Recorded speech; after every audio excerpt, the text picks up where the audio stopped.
Obviously, Martha, bounty is good. So here's the order that we're going to go in. Jesse's going to open. Randy will speak. Martha will speak. We'll go to you as a veteran teacher. Talk about how you endure every day despite the fact that they treat you like dirt. Then you. Then we'll cut to, then Baron, and then we'll cut to a Q&A. So do you have that mic? Okay.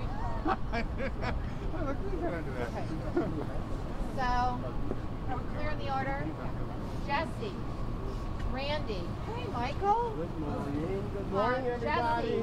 Jesse, Randy, Martha. Yes, ma'am.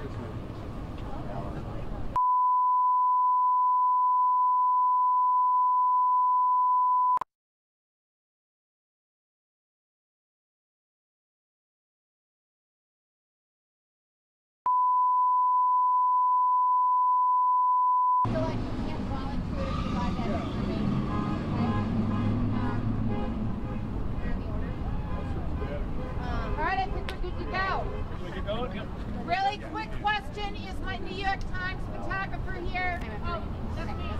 Oh, great. Just wanted to check in. Hi. All right, so what we're going to do, you guys, is I want tall people towards the back and less tall people forward. So Michael, you could just step a little forward. All my less tall people step forward. Less tall, less tall. Oh, sorry. And I want you to, you guys, if you could, they're not going to eat you. So remember, the cameras are shooting like this, so what we want is sort of a little half circle spread out like this.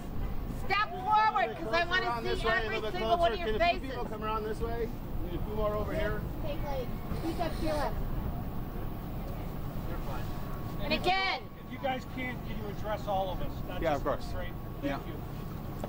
Does this work for you? Yes. Oh, I'm here. Ready? All right, you're right here in front. Hang it up. All right, good morning, everybody. Good morning, everybody. Good morning. My name is Jesse Sharkey. I'm the president of the CTU. We're here this morning because the teachers and educational support personnel at Acero Charter Schools are on strike. We were bargaining until late last night, trying to get a settlement, trying to get a contract, and we were ultimately unable to do that. We're going to keep trying, but I'm here to say this morning that we're going to stay on strike until we get educational justice for the people who work in Acero Charter Schools. Yeah. We're going to stay on strike until those students in Acero Charter Schools get the resources in their classrooms that they need to do their jobs. Yeah. The basic issues are equal pay for equal work. That's right. Right. Yep. Teachers at Acero work 20% more time for 15% less pay. Not right. We're here to ask resources go in classrooms. We want smaller class sizes. We want resources for special education, other things that our students need. And finally, we're asking for some basic rights for teachers to be able to have the freedom to teach what they need to teach, and for protection for immigrant students to be able to have sanctuary in our schools. It's the largest immigrant student body, and our teachers are here to do the right thing by those students. Right. We're going to keep negotiating until we get a contract, and we're also going to stay on the picket lines until we get fair treatment. Yeah. We're going to hear today from a number of people, but first, the president of our international union, 1.5 million strong, president of the AFT, Randy Weingarten. Randy? Yeah. Thank you, guys. Thank you.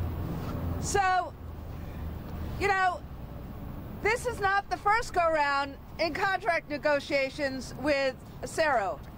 It used to be called UNO. Right. There have been lots of rebranding, but more importantly than the rebranding is what happens with kids in classrooms. That's right. Yep. And the professionals, the paraprofessionals, the special ed teachers, the general ed teachers have said for months and months, we need to have better conditions, better learning and teaching conditions so we can do our job for students.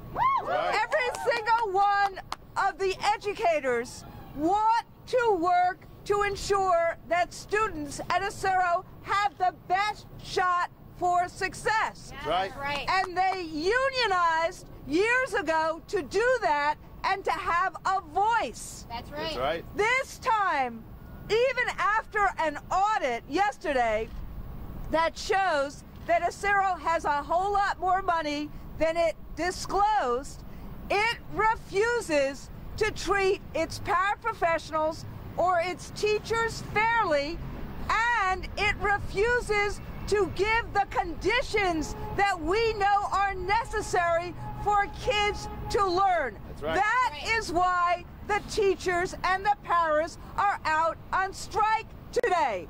Whether it is a public charter, whether it is a public school, whether we are in West Virginia or in Chicago, teachers want and need a voice in order for us to assure that children get what they need. That is why we are walking out for our kids today. Yeah. Yes. Woo! Thank you. Thank you. Randy. Thank you. Yeah. Thank you. Good morning, everyone. My name is Martha Baumgarten. I am a 5th grade teacher at Acero Fuentes in the Avondale neighborhood. I'm also the vice chair of elementary teaching staff for the council that represents UNO Acero teachers within CTU ACTS, and I'm a member of the bargaining team. I want to make really clear that we are on the line because of Acero UNO management. That's right. Our team has been bargaining for 7 months. As of today, we've been working without a contract for 2 months. We announced our strike date a month ago. We have done the work and management has not done their part. It is up to them to get their teachers back in the classroom. That's right. They need to meet with us. They need to make fair deals. They need to make the right deals. It is all on management to get their teachers and their PSRPs back into our classrooms. That's right. Yeah. Thank Woo! you. We got a teacher from the school here. Alan, come on up. Alan, oh, sorry, Alan. Say your name, then spell it. I can see where you're at. Good morning. I'm Alan McSager. I'm ALAN MCSAGER. I am a 10th year veteran at Dr. Hector P. Garcia. I have been here since it was UNO, and then UCSN, and then now Acero. So I've been here for a while. And the one thing that I can say today, that why I'm out here and why I'm with my brothers and sisters this morning, is for my students.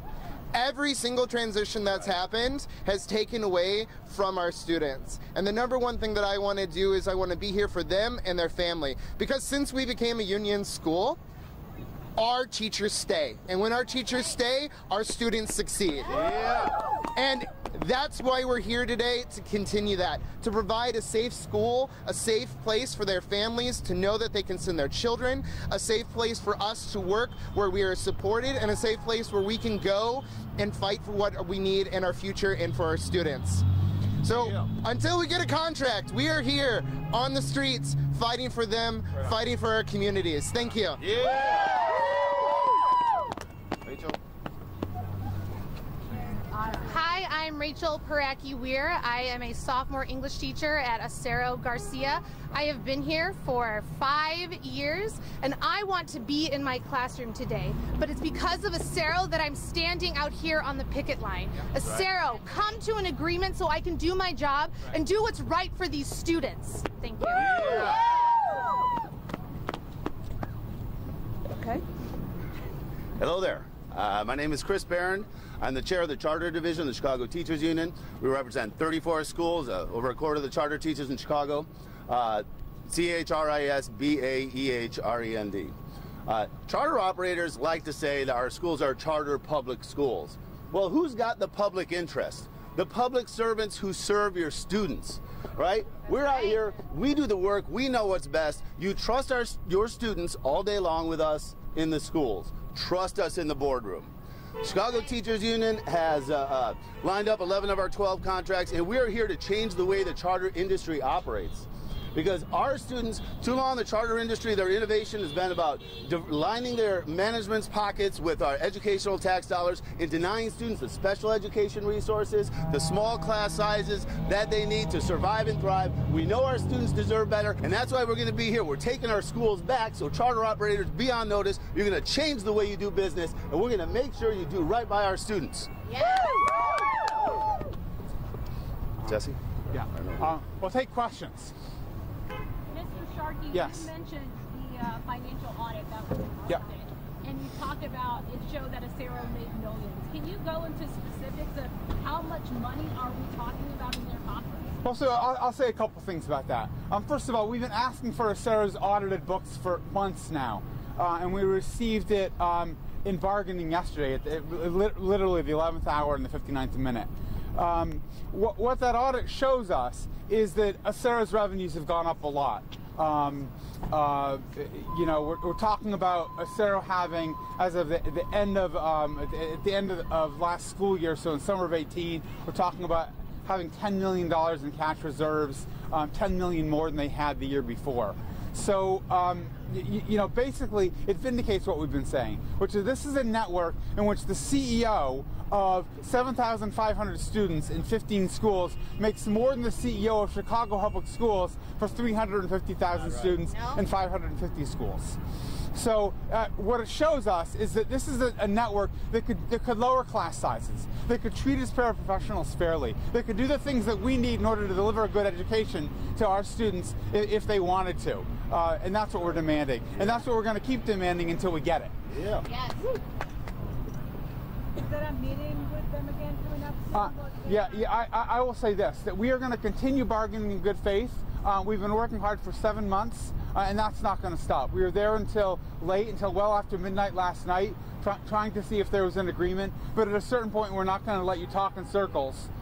We're going to come out here and show that without a contract, without a good faith effort to settle a deal, we're going to be on the streets. So, but negotiations will start today at 10 o'clock, and we're going to keep going and keep talking until we get an agreement.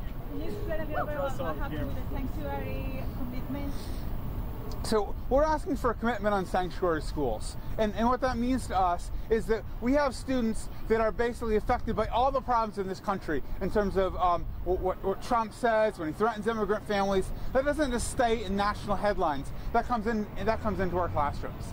Those are students that worry at night about whether they'll be safe in their school building. So we are looking for a commitment from management to put into our contract that they wouldn't let people in without warrants. They wouldn't turn over lists to the government. That not only our students, but even our faculty and staff would have those same basic protections. That's something the city of Chicago has said they believe in sanctuary. We want the Acero Charter Network to put in our contract that they believe in sanctuary as well. Yeah. Okay, ready guys? New little picketing? All right. Yeah. Thanks guys. Whose schools? Our school. Whose schools? High school. Whose schools? High schools. Whose schools? High school. Very good. Okay. Thank you. Let's pick it a little bit. All right. Wow, Randy, we've come some ways in this past decade, haven't we? Yeah.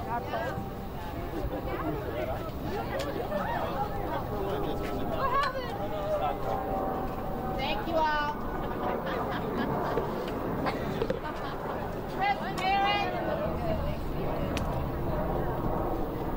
Thank you guys. How you doing, man? I'm good. How are you? Thank you guys. Yeah, thank you. I don't know which one's yours, Jeff. I don't know which one's yours.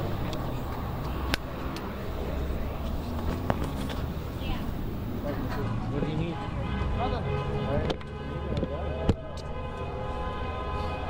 All we have to do